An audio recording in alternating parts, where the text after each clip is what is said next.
नमस्कार विद्यार्थी मित्रांनो, मी कुशल देशपांडे आपल्या सर्वांचं यूट्यूब चॅनलवरती पुन्हा एकदा सहर्ष स्वागत करतो।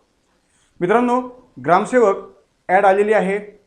तुम्हाला पद, पात्रता, वयोमर्यादा, शिक्षण या सगळ्याच प्रकारच्या गोष्टी आता क्लिअर झालेल्या आहेत। पण आता अभ्यासाला सुरुवात करायची आहे।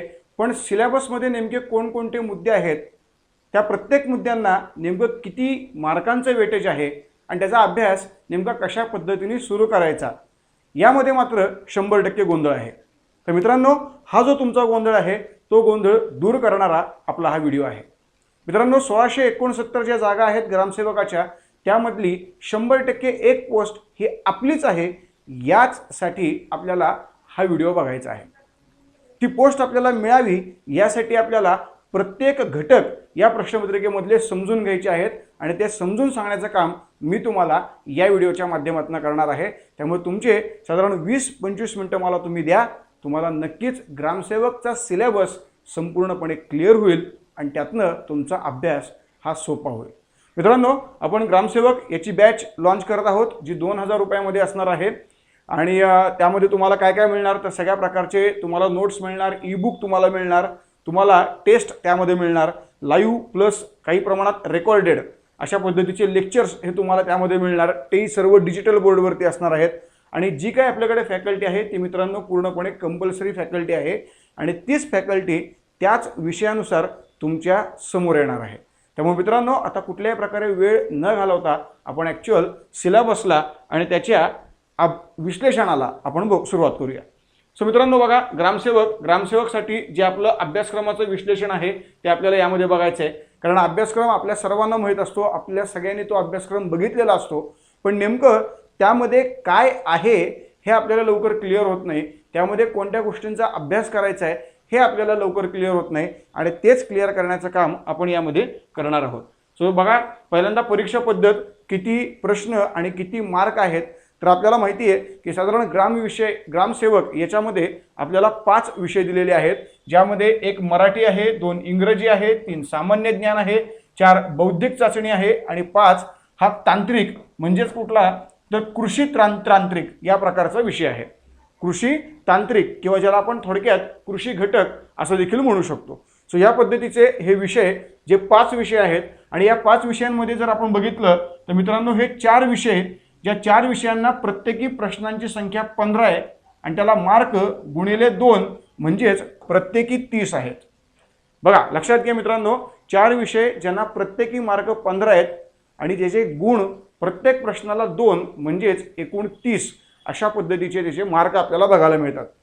हे जे 4 टॉपिक आहेत किंवा 4 विषय आहेत, या विषयांचे मिळून जर आपण मार्क बघितले तर ते प्रश्न आपण बघितले तर ते आपल्याला बघायला मिळतात 60 आणि त्याचे जर आपण एकूण मार्क विचार करायला गेलो तर साधारणपणे ते मार्क आहेत 120।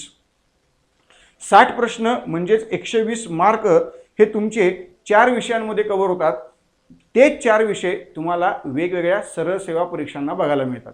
म्हणजे तुम्ही तलाठी जर करत असाल आणि तलाठी करता करता तुम्हाला ग्रामसेवक करायचं असेल तर मित्रांनो, ग्रामसेवकमधले जे 100 प्रश्न आहेत त्या 100 प्रश्नांमधले 60 प्रश्न तुमचे ऑलरेडी कव्हर झालेले आहेत।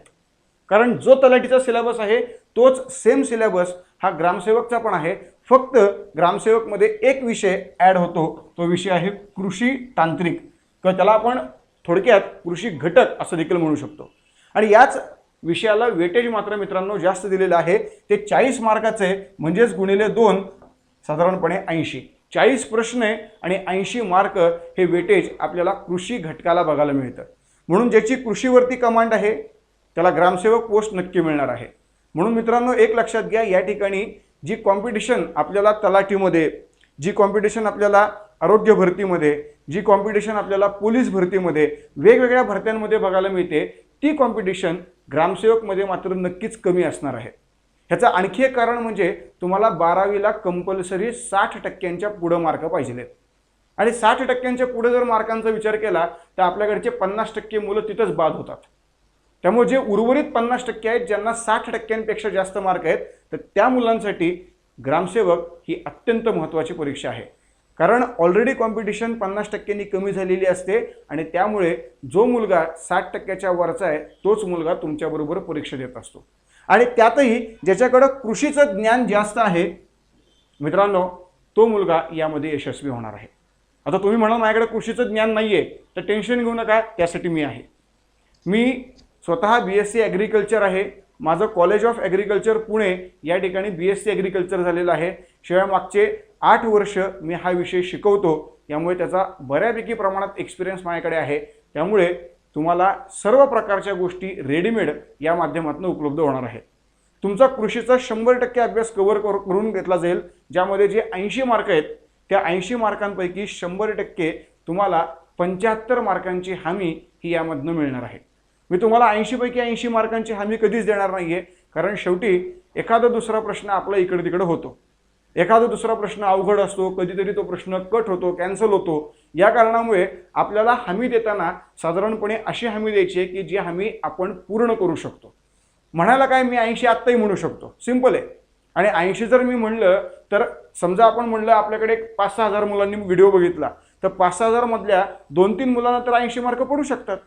आणि मग मी म्हणणार अरे हा बघा 2-3 मुलांना पडले, बाकीचे त्यांनी अभ्यासच नाही केला. पण लक्षात घ्या, आपण तेच टार्गेट घ्यायचे जे टार्गेट आपण सहज शक्य करू शकतो, आणि तेच टार्गेट मी तुम्हाला पण देणार आहे. त्यामुळे लक्षात घ्या, मी तुमचे जे काही 75 मार्क आहेत ते 100% कव्हर करणार. ते 75 मार्क तुम्हाला मिळायलाच पाहिजेत. या पद्धतीचं जे काही विषयाचं ज्ञान आहे ते ज्ञान तुम्हाला या माध्यमातून मिळणार आहे. बाकीच्या ठिकाणी तुम्ही जर बघितलं, तुम्ही सर्वत्र बघा, मात्र नंतर आपल्याकडे या. मित्रांनो लक्षात घ्या, बाकी ठिकाणी कृषी हा घेतला जाईल, पण कृषी जो घेतला जाईल त्यामध्ये घेणारा व्यक्ती BSc ॲग्रिकल्चरवाला नसणार आहे. मी मात्र ॲग्रिकल्चरवाला आहे. त्यामुळे ॲग्रिकल्चरबद्दलचं जे नॉलेज आहे, जे नॉलेज आम्ही 4 वर्षांच्या डिग्रीमध्ये शिकलेलो असतो, तेच तुम्हाला या ठिकाणी उपयोगी पडणार आहे आणि ते देण्याचा प्रयत्न मी तुम्हाला इथं करणार आहे.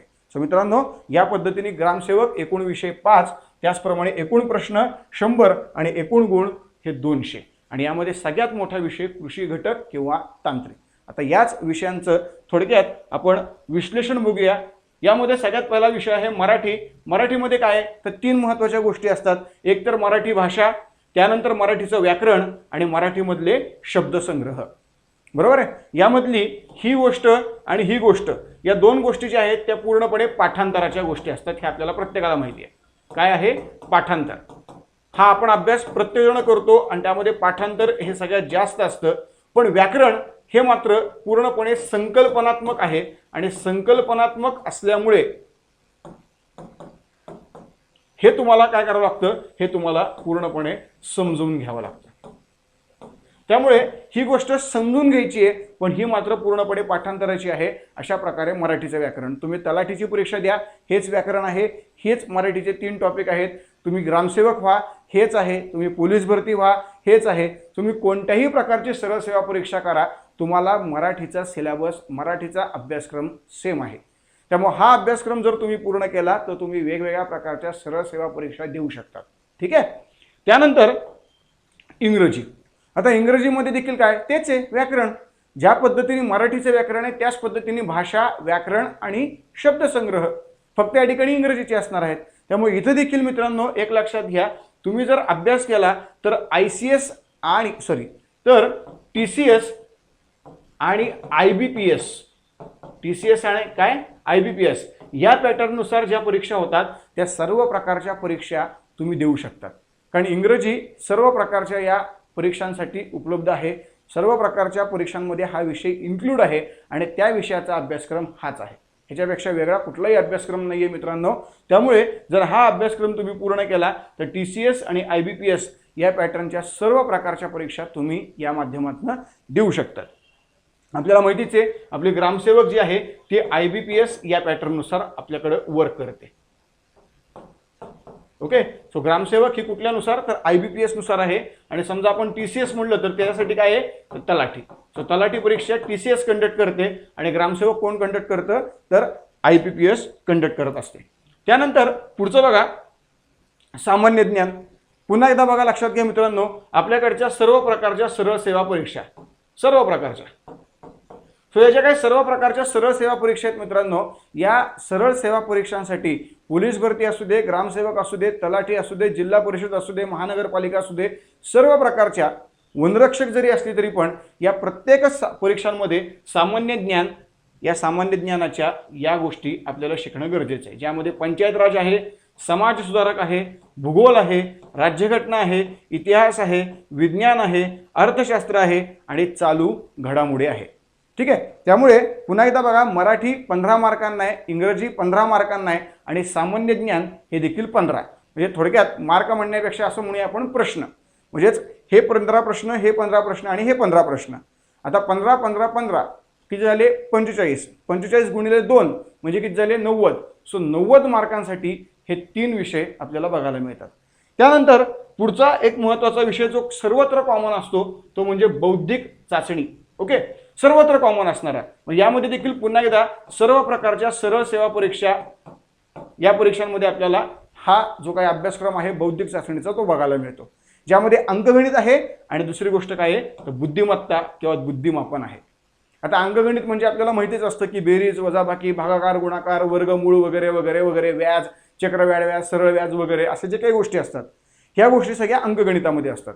आणि बुद्धिमापनमध्ये आपल्याला माहिती आहे जिथं थोडीशी बुद्धी जास्त वापरावी लागते, लॉजिक जास्त डेव्हलप करावं लागतं, या पद्धतीच्या गोष्टी, मग वेन डायग्राम असेल, ब्लड रिलेशनशिप असेल, किंवा कोण दिले असेल तर कोणांची संख्या किती, किंवा चौकोन तर चौकोनची संख्या किती वगैरे वगैरे वगैरे, अशा प्रकारचे जे प्रश्न आहेत त्या प्रश्नांना आपण बुद्धिमत्ता असं म्हणतो. म्हणून अंकगणित आणि बुद्धिमत्ता जे सरळ सेवेला सर्वत्र उपयोगाचं आहे ते इथं पण आहे. त्यामुळे याचा जर अभ्यास तुम्ही केला तर पुन्हा एकदा सगळ्या प्रकारच्या सरळ सेवा परीक्षा तुम्ही देऊ शकता.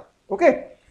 त्यानंतर जो सगळ्यात महत्त्वाचा घटक आहे तो म्हणजे तांत्रिक घटक, सगळ्यात महत्त्वाचा.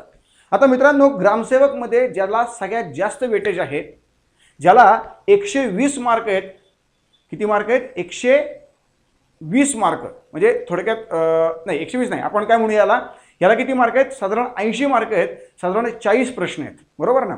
40 प्रश्न आहेत आणि 80 मार्क आहेत. अशा पद्धतीने 100 प्रश्नांमधलं 40% वेटेज ज्या विषयाला आहे तो विषय म्हणजे हा विषय. काय विषयाचं नाव आहे, तांत्रिक घटक. तांत्रिक घटक म्हणल्यानंतर पहिल्यांदा डोक्यामध्ये ट्यूब पेटते इंजिनिअरिंग, बिलकुल नाही. तांत्रिक घटक म्हणजे काय, तर तांत्रिक घटक म्हणजे कृषी घटक आहे. हे महत्त्वाचं लक्षात घ्या, हे डोक्यात ठेवून द्या. त्यामुळे कृषी घटक आणि कृषी घटकाचा जो अभ्यास आहे तो अभ्यास तुम्हाला ग्रामसेवक परीक्षा 100% पास करून देणार आहे. त्यामुळे ज्यांचा कृषी घटकाचा अभ्यास आहे तेच मुलं या ग्रामसेवक परीक्षेसाठी असणार आहे आणि म्हणून या ठिकाणची कॉम्पिटिशन कमी आहे. म्हणून लक्षात घ्या मित्रांनो, हा काय अभ्यास फार अवघड नाही आहे, खूप सोपा अभ्यास आहे आणि तो अभ्यास आपण अजून सोपा करून तुम्हाला देणार आहोत. जर तुम्ही या पद्धतीने व्हिडिओ व्यवस्थित ऐकले, लेक्चर्स व्यवस्थित केले तर तुम्हाला यामध्ये मी मगाशी म्हणल्याप्रमाणेच 80 पैकी 75 मार्क देणार म्हणजे देणार, गॅरंटेड देणार. ठीक आहे. सो हे मार्क तुम्हाला जर हवे असतील मित्रांनो तर लवकरात लवकर आपल्याला जॉईन व्हा आणि आपल्या गोष्टी समजून घ्या. कारण शेवटी इथं कॉम्पिटिशन कमी आहे आणि कॉम्पिटिशन कमी असण्यामागचा जो विषय आहे तो विषय कृषी घटक, तो आपल्याला इथं व्यवस्थित समजून घ्यायचा आहे आणि ते पण ॲग्रिकल्चर झालेल्या व्यक्तीकडून. ठीक आहे मित्रांनो. सो लक्षात घ्या, कृषी तांत्रिक घटक याच्यामध्ये काय काय आहे, याच्यामध्ये 4 महत्त्वाचे विषय आहेत. यामध्ये पहिला आहे समाजशास्त्र विषयक ज्ञान, दुसरा आहे पंचायत राज, तिसरा आहे कृषी घटक आणि चौथा आहे इतर घटक. आता तुम्ही म्हणाल की तांत्रिकमध्ये समाजशास्त्र कसं काय, तर लक्षात घ्या, ग्रामीण जीवनाशी निगडीत असणाऱ्या प्रत्येक गोष्टींचा अभ्यास इथं करायचा आहे.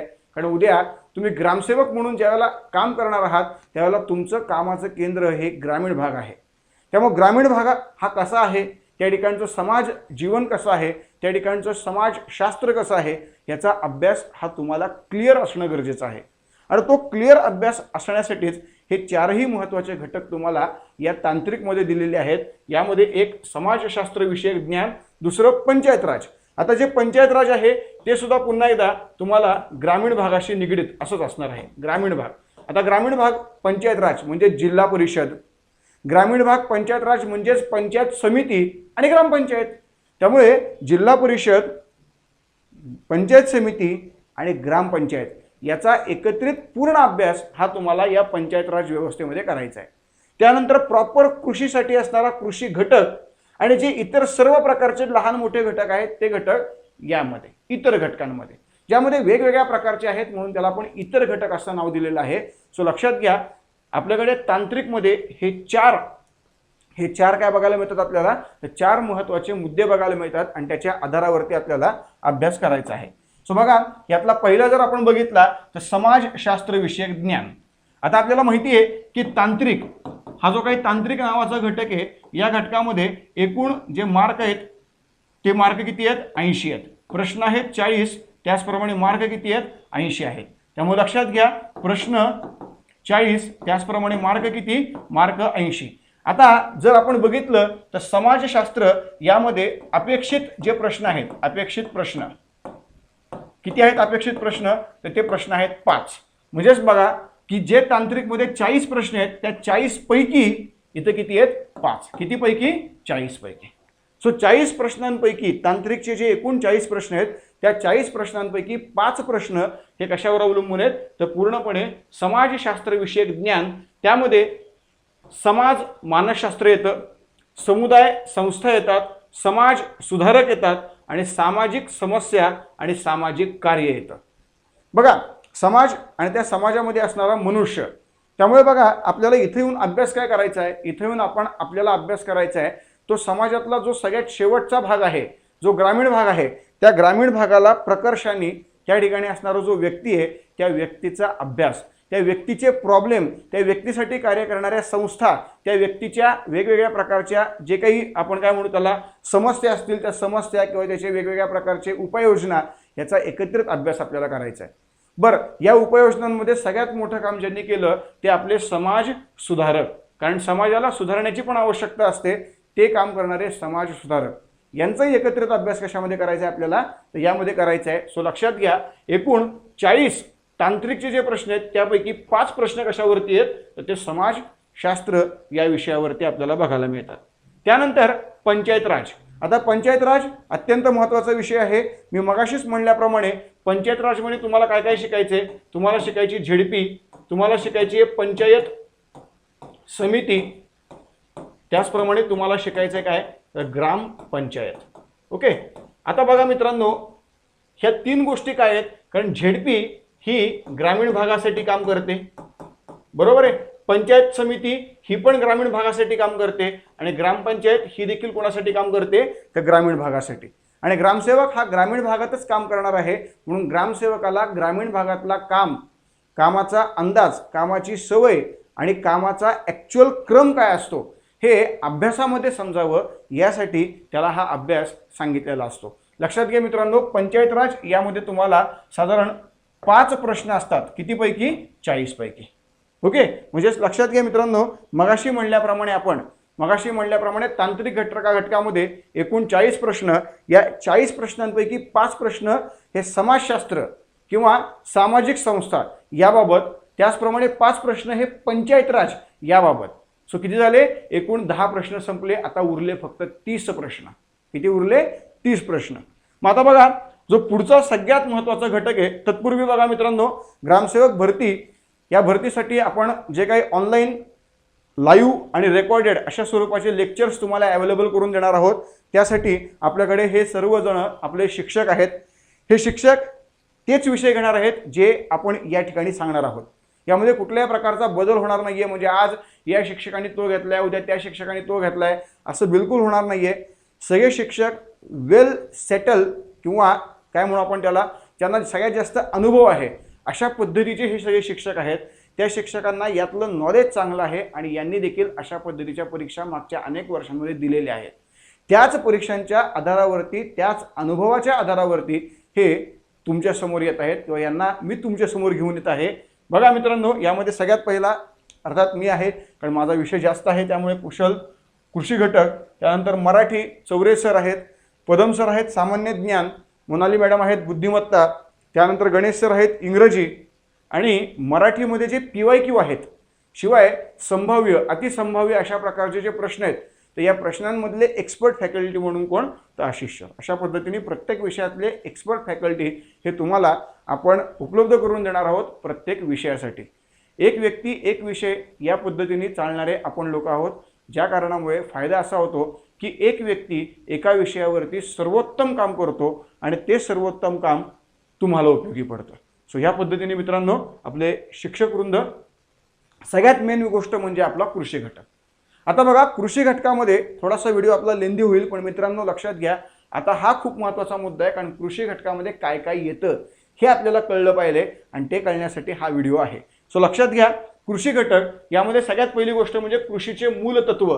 या मूलतत्वांमध्ये कृषी संकल्पना, शेतीचे प्रकार, मृदा, मृदेचे प्रकार, त्याचप्रमाणे जलसिंचनाच्या सुविधा.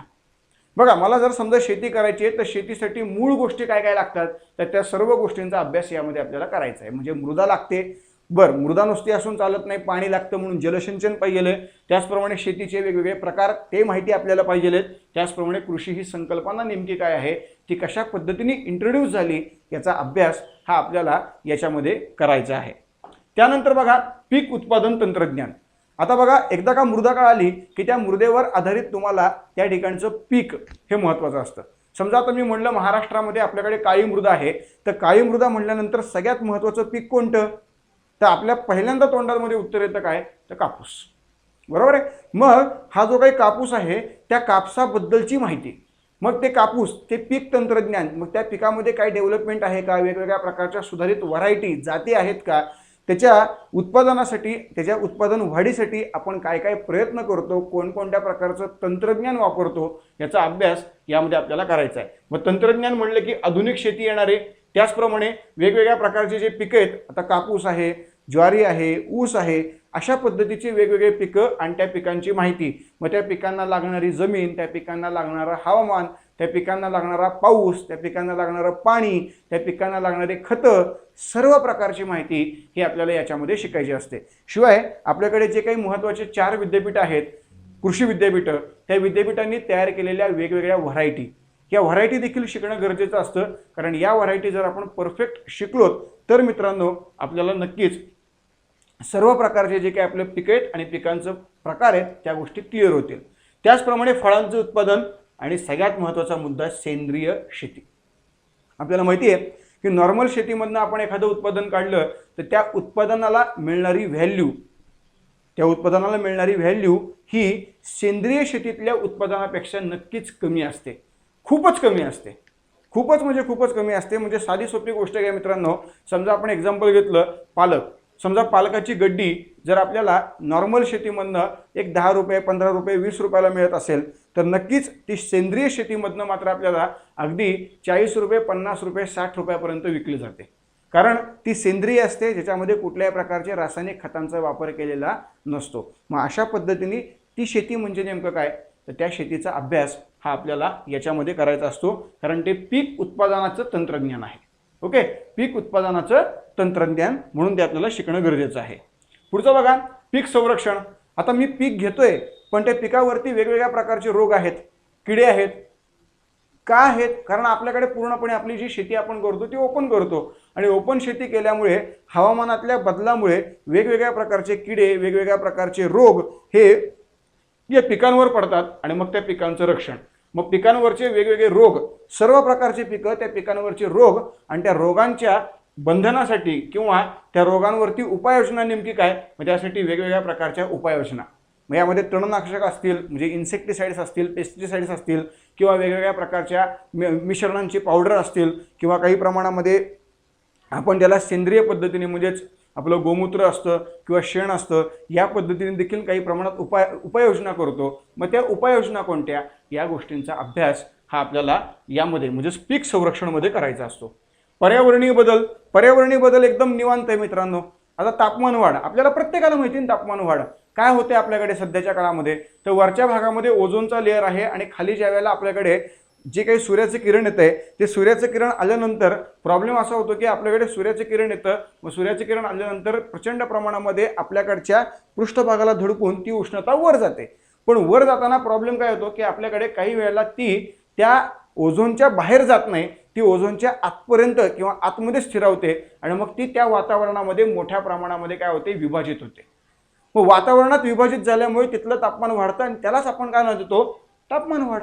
ओके, ग्लोबल वॉर्मिंग ज्याला आपण म्हणतो, आणि जी सध्या भारतातली किंवा जगातली सगळ्यात मोठी संकल्पना आहे, सगळ्यात मोठं एक आपण असं म्हणूया की प्रॉब्लेमॅटिक गोष्ट आहे की ज्यामुळे जनतेचा त्याचप्रमाणे पृथ्वीच्या पृष्ठभागावरच्या सजीव सृष्टीचा ऱ्हास होत आहे. सो मित्रांनो, या गोष्टी आपल्याला इथं शिकायच्या आहेत. त्याचप्रमाणे संवेदनशील क्षेत्र. असे क्षेत्र की जे क्षेत्र आता संपत चाललेले आहेत, जे संवेदनशील आहेत, ज्याला हात लावला धक्का लागला तरी पण त्या गोष्टीमध्ये इजा होऊ शकते, अशा प्रकारच्याला आपण म्हणतो संवेदनशील क्षेत्र, म्हणजे थोडक्यात पश्चिम घाट. आता पश्चिम घाटामध्ये आपल्याला कास नावाचं पठार सगळ्यांना माहिती आहे. पाऊस पडल्यानंतर ज्यावेळेला सप्टेंबर ऑक्टोबरमध्ये कास पठार हे फुलतं त्यावेळेला आपल्याकडचे अनेक लोक त्या ठिकाणी जातात, त्या ठिकाणी बघतात. बरं, नुसतं जाऊन बघत नाहीत तर त्याची नासधूस पण करतात. बरं, जास्त प्रमाणात मानवी ज्यावेळेला वावर वाढतो त्यावेळेला निसर्ग हळूहळू संपायला लागतो.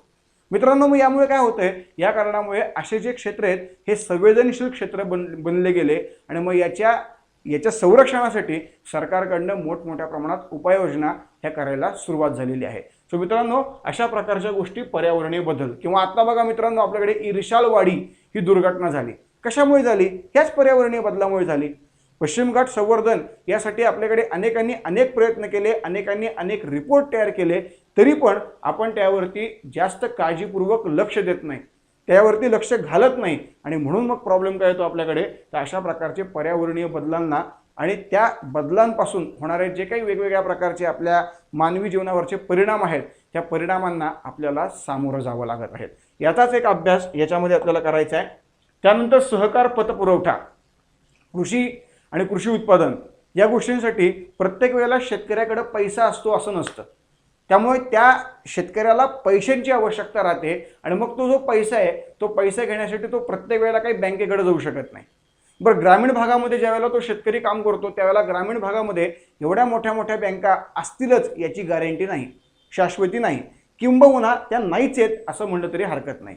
सो मित्रांनो, अशा वेळेला त्याला पैसा जो लागतोय त्याची गरज कशी भागवायची, तर यासाठी आपल्याकडे सहकार पतपुरवठा, भारताला सहकार आपण दिला, महाराष्ट्राने दिला. या कारणामुळे मित्रांनो, हा सहकाराचा पतपुरवठा जो ग्रामीण भागामध्ये सगळ्यात जास्त प्रमाणामध्ये आपल्याला महाराष्ट्रात बघायला मिळतो, त्याचा अभ्यास हा इथं आपल्याला करायचा आहे. नेमकं सहकार पतपुरवठा काय असतं, त्याच्यामध्ये कोणकोणत्या गोष्टी इन्क्लूड असतात, याचा अभ्यास एकंदरीत आपण जर केला तर ग्रामसेवक म्हणून उद्या तुम्ही काम करताना तुम्ही योग्य तो न्याय त्या पदाला देऊ शकतात आणि गावातल्या लोकांना देऊ शकतात. म्हणून मित्रांनो, कृषीला मिळणारा पतपुरवठा, या पतपुरवठ्यामध्ये असणारं सहकाराचं महत्त्व, मग ह्या गोष्टींचा अभ्यास आपल्याला यात करायचा आहे. कारण पतपुरवठा करणं हे काम काही फक्त सहकाराचं नाही आहे, सगळ्यांचंच आहे. पण तरी देखील आपल्या महाराष्ट्राने भारताला जो सहकार दिला तो सहकार महाराष्ट्राच्या कानाकोपऱ्यात पोहोचलेला आहे, ग्रामीण भागामध्ये पोहोचलेला आहे. मग त्या ग्रामीण भागातल्या सहकाराचा अभ्यास हा होणं गरजेचं आहे. त्यावरती देखील प्रश्न हे पेपरला आपल्याला बघायला मिळतात. त्यानंतर कृषी आधारित उद्योग. आता कृषी आहे म्हणल्यानंतर कृषीवर आधारित उद्योग तर असलेच पाहिजेत, नाहीतर नुसतंच उत्पादन काढून काय फायदा. म्हणजे समजा आता मी हरभऱ्याचं उत्पादन घेतलं पण त्या हरभऱ्यापासून पुढे प्रोसेसिंग झाली तर डाळ होणार आहे, नाहीतर ती डाळ होणारच नाहीये. आणि खऱ्या अर्थाने लोकांना काय हरभरा हवा आहे का डाळ हवी आहे, तर लोकांना डाळ हवी आहे. मग अशा वेळेला तुम्हाला त्याच्यावरती आधारित उद्योगधंदे देखील निर्माण करावे लागतात आणि ते उद्योगधंदे अशा क्षेत्रात असावेत की ज्या क्षेत्रामध्ये कच्च्या मालाचा पुरवठा जास्त होतो. आता समजा मी एखाद्या वेळेला डाळीचं उत्पादनाचं काय ते प्लॅन तयार केला आणि तो प्लॅन तयार केला मी समजा पुण्यामध्ये हाय क्वालिटी एरियामध्ये, ज्या ठिकाणी दूर 50, 100, 200 किलोमीटर अंतरावरती शेतीचा तुकडा पण नाहीये. मग या ठिकाणी मला ते परवडणारे आहे का? नाही परवडणार. मग ज्या ठिकाणी कृषीचं उत्पादन होतं त्याच्याच अवतीभोवतीच्या क्षेत्रामध्ये जिथनं कच्चा माल कन्व्हिनियंटली तुम्हाला उपलब्ध होतो अशा ठिकाणी तुम्हाला काय करायचं आहे, तर याचं जे क्षेत्र आहे ते क्षेत्र निर्माण करायचे. म्हणून कृषी आधारित उद्योग कोणते आणि त्याचा एकंदरीत अभ्यास हा आपल्याला यामध्ये समजून घ्यायचा आहे. मग कृषी मालावरचे उद्योग आणि उद्योगात समाविष्ट असणारा सहकार आणि सरकार, या दोन्ही गोष्टी, सहकार पण पाहिजे आणि सरकार पण पाहिजे, या दोन्ही गोष्टी आपल्याला याच्यामध्ये अभ्यासायच्या असतात. त्यामुळे याला नाव देतो आपण कृषी मालावरचा काय, तर उद्योग. त्यानंतर कृषी अवजारे आणि यंत्र. मित्रांनो, अनेक असे कृषी अवजारं आणि यंत्र असतात की जे आपण वापरतो पण त्याचा ॲक्च्युअल वापर कशासाठी आहे हेच आपल्याला कळत नाही. आता वेगवेगळ्या प्रकारचे यंत्र आपण इथं बघतोच आहे. ट्रॅक्टर असल्यानंतर ट्रॅक्टरने आपल्या शेतीचं काम हे अत्यंत सुलभ होऊन गेलेलं आहे. बघा मित्रांनो, याच्यामध्ये आपल्याला अभ्यास करताना अभ्यास काय करायचा आहे, तर अगदी वेळापासून, खुरपीपासून ते ट्रॅक्टरपर्यंत प्रत्येक गोष्टीचा, अगदी बेसिकपासून ते आपल्याला ट्रॅक्टरपर्यंतच्या महान किंवा तांत्रिक गोष्टीपर्यंतचा अभ्यास करायचा आहे. आता बघा, विळा आणि खुरपी आपण वापरतो पण विळा कुठं वापरतो आणि खुरपी कुठं वापरतो आहे ना, म्हणजे विळा आणि खुरपी एक वेगवेगळे. आता शहरी भागातल्या मुलांना विचारलं तर याचं उत्तर येणार नाहीये. ती म्हणून विळा आणि खुरपी अरे माहितच नाही बाबा, बघितलीच नाही कधी असं. हां, ग्रामीण भागातल्या मुलांना बऱ्यापैकी प्रमाणात उत्तर येणार आहे. पण लक्षात घ्या, मग विळा म्हणल्यानंतर काय, तर विळा म्हणल्यानंतर बघा, विळा म्हणल्यानंतर आपण तो पिकासाठी वापरतो, म्हणजे पीक छाटणी. ओके. आणि खुरपं जे आहे ते खुरपं आपण गवत छाटणीसाठी वापरतो. म्हणजे जे काही गवत आपल्याकडे वाढलेलं असतं त्या गवताची छाटणी ही करण्यासाठी खुरपी, आणि जो विळा आहे तो आपण पिकाच्या छाटणीसाठी वापरतो. मित्रांनो, अशा बेसिक गोष्टींचा अभ्यास करा आणि याच बेसिक गोष्टींवरती प्रश्न विचारतात. जास्त डीप कोण विचारत नाही प्रश्न. त्यामुळे अशा जर गोष्टी आपण केल्या तर आपल्याला जे काही आपले 40 मार्क आहेत त्या 40 मधले समजा आपण 5 म्हटलं समाज, त्याचप्रमाणे 5 म्हटलं पंचायत राज, तर उरलेले जे 30 मार्क आहेत तर ते 30 प्रश्न म्हणजे 60 मार्क, त्यातले जास्तीत जास्त मार्क हे आपल्याला कव्हर करता येतील. आणि ते कव्हर करण्यासाठी अशा बेसिक गोष्टी समजून घेणं गरजेचं आहे. खूप सोपा सिलेबस आहे, काही अवघड नाही आहे, फक्त समजून घ्या, एक एक पॉईंट कव्हर करत चला, म्हणजे खऱ्या अर्थाने तुम्हाला त्याचा फायदा जास्त होईल. आपला प्रॉब्लेम काय येतो की आपण सिलेबसमधले असे 10, 12, 15 मुद्दे बघितले की आपण म्हणतो अरे बापरे किती मुद्दे, आणि आपण ते सोडून देतो. पण मित्रांनो, आपल्याला असं अजिबात करायचं नाहीये. आपल्याला हे मुद्दे कव्हर करायचे आहेत, 1 बाय 1 कव्हर करायचे आहेत, आणि ते कव्हर करून घेण्याचं काम मी करणार आहे. त्यामुळे तुम्ही निश्चिंत राहा. तुम्ही फक्त बघा, ऐका, समजून घ्या, आणि काही प्रॉब्लेम असेल तर लगेच कॉन्टॅक्ट करा. तुमचे प्रॉब्लेम सगळे सॉल्व्ह होतील, आणि नक्कीच 2024 मार्च महिन्यापर्यंत तुमच्या हातात एक तरी पोस्ट असेल याची गॅरंटी असेल. ठीक आहे मित्रांनो, पुढे बघा, कृषी विस्तार आणि माहिती तंत्रज्ञान हा एक खूप महत्त्वाचा टॉपिक आहे मित्रांनो. यालाच इंग्लिशमध्ये आपण एक्सटेन्शन असं म्हणतो. काय म्हणतो आपण? एक्सटेन्शन. मित्रांनो, ॲग्रिकल्चर माझं झालेलं आहे म्हणून ह्या गोष्टी मला माहिती आहे. आम्हाला फर्स्ट इयरपासून लास्ट इयरपर्यंत, चला लास्ट इयरला थोडासा रावे प्रोग्राम असतो आम्हाला, पण first year to third year यापर्यंत आम्हाला दर वर्षाला, दर सेमिस्टरला हा एक्सटेन्शन नावाचा सब्जेक्ट असतो, आणि त्याचा पुरेपूर वापर हा आम्हाला लास्ट सेमिस्टरला म्हणजेच आमच्या रावे प्रोग्राममध्ये करावा लागतो. एक्सटेन्शन म्हणजे काय असतं तर वेगवेगळ्या विद्यापीठांमध्ये आणि वेगवेगळ्या R&D डिपार्टमेंटमध्ये नवनवीन संशोधन आपण जे करतो ते संशोधन ॲक्च्युअल शेतकऱ्यांच्या बांधापर्यंत न्यायचं असतं. जे नवीन नवीन प्रोडक्ट्स आपण आणतो ते आपल्याला ॲक्च्युअल गावामध्ये शेतकऱ्यांपर्यंत पोहोचवायचे आहेत, आणि ते पोहोचवण्यासाठी आपल्याला या एक्सटेन्शन डिपार्टमेंटची गरज असते.